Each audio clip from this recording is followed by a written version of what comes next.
គ្រូក្នុងថ្នាក់ទី3ក៏តែសាលាអន្តរជាតិ UKL ថ្ងៃនេះខ្ញុំចង់បានដឹកនាំសិស្សគោលបំណងតាក់ទងជាមួយនឹងម្ហូបបង្គាខ្ទិះជាមួយនឹងម្ហូប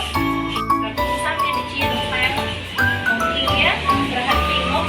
គ្រឿងបុកម្សៅស៊ុបកាពិស្ករសម្ទេសឆ្អើរចិញ្ច្រាំខ្ទិះដើមនិងខ្ទិះចុង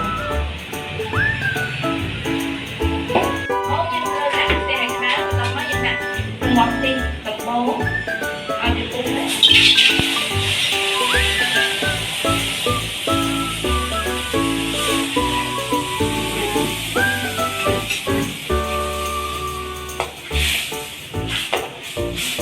ចាបន្ទាប់ពីយើងនឹងមកទីឲ្យវាឡើងហើយល្អហើយយើងចាប់ផ្ដើមដាក់ម្ទេសឆ្អើរចូលកូរជាមួយនឹងទីដូងដែលយើងបង្គាប់ឲ្យសព្វទៅហើយវាដើម្បីបញ្ចេញពណ៌ល្អចាបន្ទាប់ពីយើងកូរ